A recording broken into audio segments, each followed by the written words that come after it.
जय हिंद बच्चों। तो हम आपके लिए वार्षिक परीक्षा 2025 के लिए क्लास 11 का सब्जेक्ट जीव विज्ञान यानी कि बायोलॉजी का क्वेश्चन पेपर लेकर आए हैं। अगर आप लोग वार्षिक परीक्षा देने जा रहे हैं तो यह प्रश्न पत्र आपके वार्षिक परीक्षा 2025 के लिए इम्पोर्टेंट है। तो आप लोग इस वीडियो को पूरा एंड तक देखिएगा और जितने भी क्वेश्चन हैं उनको आप प्रॉपर अच्छे से तैयार कर लेंगे, जिससे आपका जो है एग्जाम अच्छे से हो सके। इसी तरह क्वेश्चंस आपको एग्जाम में तैयार करके जाने हैं तो आपका डेफिनेटली एग्जाम अच्छा जाएगा। ठीक है, तो यहाँ पर चलते हैं। सबसे पहले यहाँ पर हमारे आते हैं बहुविकल्पीय प्रश्न। यहाँ पर जो हमसे एक एक नंबर के हैं जो 4 ऑब्जेक्टिव क्वेश्चंस पूछे जाते हैं। वीडियो को शुरू करने से पहले अगर आप चैनल पर पहली बार आए हैं तो चैनल को सब्सक्राइब एंड वीडियो को लाइक करना ना भूलिएगा। आपको यहाँ पर इसी तरह के मॉडल पेपर मिल जाते हैं जिससे आप एग्जाम के लिए अपनी जो है प्रैक्टिस अच्छे से कर सकते हैं। तो यहाँ पर सबसे पहला क्वेश्चन हमारा है, वर्ग की का जनक किसे कहते हैं। तो वर्ग की का जनक किसे कहते हैं? कैरोलस लीनियस को, हेक्सले को, एलर एवं पेंटल को, लैमार्क को। तो यहाँ पर जो है वर्गीकी का जनक किसे कहा जाता है? तो वर्गीकी का जो जनक है वो कैरोलस लीनियस को कहा जाता है। तो ऑप्शन नंबर यहाँ पर आपका जो है ए वाला यहाँ पर करेक्ट हो जाएगा। ठीक है, इसके बाद है, मेढक में कपालीय तंत्रिकाओं की संख्या होती है 12 जोड़ी, 10 जोड़ी, 11 जोड़ी, 9 जोड़ी। तो यहाँ पर राइट आंसर क्या हो जाएगा? राइट आंसर आपका हो जाएगा 10 जोड़ी। कितनी संख्या होती है? 10 जोड़ी होती है। तो ऑप्शन नंबर यहाँ पर आपका जो है बी वाला यहाँ पर करेक्ट हो जाएगा। ठीक है, पादप जगत का सबसे बड़ा बीजांड पाया जाता है साइकस में, नीटम में, पाइनस में, सिकोया में। तो पादप जगत का जो सबसे बड़ा बीजांड है वो किस में पाया जाता है? वो आपका पाया जाता है साइकस में। किस में पाया जाता है? साइकस में पाया जाता है। ठीक है, तो ऑप्शन नंबर यहाँ पर आपका जो है यहाँ पर ए वाला करेक्ट हो जाएगा। ठीक है, इसके बाद है, गुणसूत्र शब्द का प्रयोग सर्वप्रथम किया था बेंडा ने, वोल्डेयर ने, जोहानसन ने, स्ट्रासबर्गर ने। तो गुणसूत्र शब्द का प्रयोग जो है सर्वप्रथम किसने किया था? तो ये किया था वोल्डेयर ने। किसने किया था? वोल्डेयर ने किया था। तो राइट आंसर यहाँ पर क्या हो जाएगा? तो राइट आंसर यहाँ पर ऑप्शन नंबर आपका बी यहाँ पर करेक्ट हो जाएगा, वोल्डेयर ने। इसके बाद आते हैं हमारे अति लघुत्तरीय प्रश्न, वो भी हमारे एक एक नंबर के होते हैं। ठीक है, जिसमें हमारा सबसे पहला क्वेश्चन आ जाता है, लाल शैवाल में संचित पदार्थ क्या होता है? क्या बताना है? आपको बताना है कि लाल शैवाल में संचित पदार्थ क्या होता है। तो लाल शैवाल में जो संचित पदार्थ होता है वो क्या होता है? वो होता है स्टार्च। क्या होता है? स्टार्च होता है। तो राइट आंसर यहाँ पर क्या हो जाएगा? स्टार्च हो जाएगा। इसके बाद है, लय जात कोशिका किसकी विशेषता होती है? तो लय जात कोशिका किसकी विशेषता होती है? ये होती है एक बीज पत्री तने की। किसकी होती है? एक बीज पत्री तने की जो है ये विशेषता होती है। ठीक है, इसके बाद है, प्लाज्मोडेस्माटा का मुख्य कार्य होता है। तो प्लाज्मोडेस्माटा का मुख्य कार्य क्या होता है?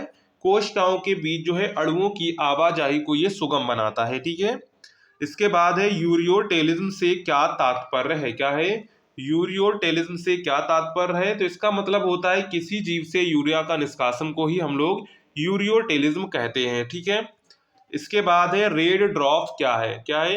रेड ड्रॉप क्या है? तो इसकी परिभाषा क्या बनेगी? जब पौधे को 680 मिलीमीटर से ज्यादा तरंग दैर्ध्य यानी कि लाल रंग का प्रकाश दिया जाता है तो क्वांटम उपज में कमी आ जाती है। इसे ही हम लोग रेड ड्रॉप या लाल पतन कहते हैं। ठीक है, इसके बाद आते हैं हम लोग लघुत्तरीय प्रश्न पर। तो लघुत्तरीय प्रश्न यहाँ पर देखिए हमको दो दो नंबर में देखने को मिलेंगे। ठीक है, तो यहाँ पर है, प्राणियों के नामकरण की द्विनाम पद्धति क्या है? आपको ये बतानी है। ठीक है, प्राणियों के नामकरण की द्विनाम पद्धति क्या है? ब्रायोफाइटा के मुख्य लक्षण लिखिए। वाष्पोत्सर्जन को रोकने में कौन सा हार्मोन सहायक होता है? ये जो आपको सारे क्वेश्चंस है वो दो दो नंबर में। ठीक है, किसी न्यूक्लियोटाइड का संरचनात्मक सूत्र लिखिए। तो यहाँ पर जो है न्यूक्लियोटाइड आप कोई भी बना सकते हैं, कोई भी संरचना सूत्र यहाँ पर बना सकते हैं। इसके बाद है, डीएनए एवं आरएनए में 4 अंतर लिखिए। क्या लिखना है? डीएनए एवं आरएनए में आपको कोई यहाँ पर जो है 4 अंतर लिखने हैं। ठीक है, इसके बाद आता है लघुत्तरीय प्रश्न। तो यहाँ पर जो है लघुत्तरीय प्रश्न ये 3-3 नंबर में है, जिसमें हमारा सबसे पहला प्रश्न है, धमनी तथा सिरा में अंतर लिखिए। क्या है? धमनी तथा सिरा में अंतर लिखिए। माइटोकॉन्ड्रिया की संरचना तथा कार्य का वर्णन कीजिए। जैव क्षमता की परिभाषा दीजिए और इसका महत्व बताइए। विनिमय यानी कि क्रॉसिंग ओवर पर आपको यहाँ पर टिप्पणी लिखनी है। ठीक है, तो ये क्वेश्चंस जो है 3-3 नंबर में है। ठीक है, आपको नंबर्स जो है उनके सामने आपको दिख जाएंगे। ठीक है, इसके बाद है क्वेश्चन नंबर 5। तो क्वेश्चन नंबर 5 का जो है ए क्वेश्चन क्या कह रहा है? डायटम्स को समुद्रों के मोती या नग कहा जाता है, क्यों कहा जाता है? डायटमी मृदा क्या है उसके बारे में आपको यहाँ पर वर्णन करना है। इसके बाद इसी में आपका नेक्स्ट क्वेश्चन है C3 एवं C4 पथ में अंतर लिखिए। क्या है? C3 एवं C4 पथ में अंतर लिखिए।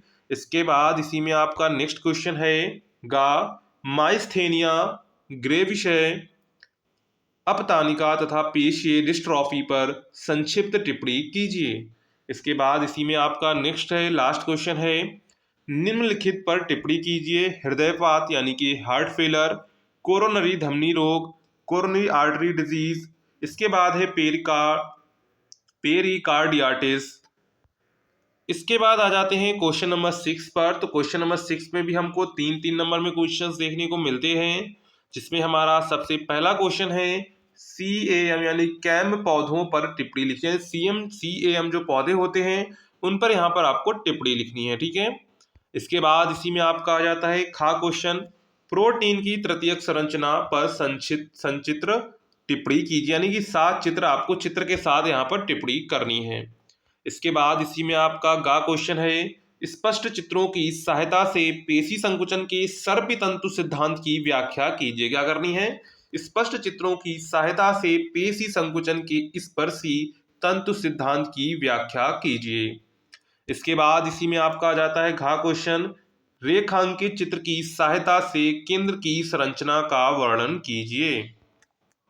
इसके बाद आ जाते हैं हम लोग व्यस्तत उत्तरीय प्रश्न पर, यानी कि लॉन्ग आंसर टाइप क्वेश्चंस पर, जिसमें हमारा पहला क्वेश्चन है कॉर्डेटा संघ के मूल लक्षण लिखिए। स्तनीय वर्ग के प्राणियों को उपवर्ग तक प्रमुख लक्षणों एवं उदाहरण सहित वर्गीकृत कीजिए। अथवा में आपको दिया गया है सोलेनेसी कुल के पुष्पीय लक्षणों का अर्थ तकनीकी भाषा में वर्णन कीजिए। पुष्पसूत्र, पुष्प चित्र तथा आर्थिक महत्व के 2 पौधों के नाम लिखिए।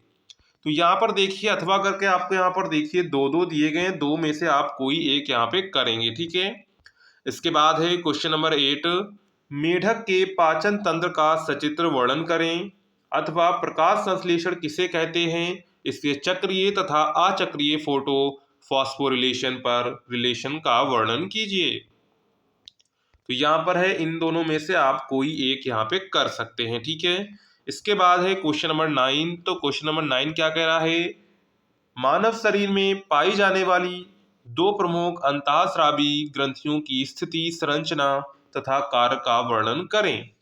अथवा प्राकृतिक पादप वृद्धि नियामकों की 5 प्रमुख समूहों के बारे में लिखिए। इनके कृषि बागवानी में प्रयोग के बारे में लिखिए। तो यहाँ पर भी इन दोनों में से कोई एक आप यहाँ पे कर सकते हैं। ठीक है, अब बात कर लेते हैं अगर आपको इसकी PDF डाउनलोड करनी है तो वो कहाँ से करनी है वो देख लीजिए। तो PDF डाउनलोड करने के आ जाना है सिंपली आपको गूगल में। यहाँ पर आपको सर्च करना है शिक्षा लिखेंगे। ठीक है, स्पेलिंग देख लीजिए क्या आपको लिखना है शिक्षा। इसके बाद आपको लिखना है साला SAALA.com। ठीक है, जैसे आप लिखेंगे तो यहाँ पर आपको देखिए शिक्षाशाला आ जाएगी, ऊपर आपको दिख जाएगा .com। सिंपली आपको इस पर क्लिक करना है। तो जैसे इस पर क्लिक करेंगे तो यहाँ पर आपको देखिए सारे क्वेश्चंस पेपर दिख जाएंगे। क्लास 11th का है, इंग्लिश का यहाँ से आप लोग डाउनलोड कर सकते हैं, इंग्लिश का, बायोलॉजी का, सारे पेपर्स यहाँ पर आपको मिल जाएंगे। नहीं मिलता है तो आपको यहाँ पर देखिए सर्च का ऊपर आइकन दिखता है, यहाँ पर भी आप लोग जो है सर्च कर सकते हैं। ठीक है, यहाँ पे आपको सर्च का आइकन दिख जाएगा, यहाँ पर दिख जाएगा। यहाँ पर आपका जो भी आपको डाउनलोड करना है, कोई भी क्वेश्चन पेपर डाउनलोड करना है तो यहाँ से आप लोग जो है इसको डाउनलोड कर सकते हैं। ठीक है, और अगर आपने अभी तक वीडियो को लाइक नहीं किया है तो वीडियो को लाइक कर दीजिएगा, चैनल को सब्सक्राइब कर दीजिएगा। मिलते हैं नेक्स्ट वीडियो में, तब तक के लिए जय हिंद बच्चों।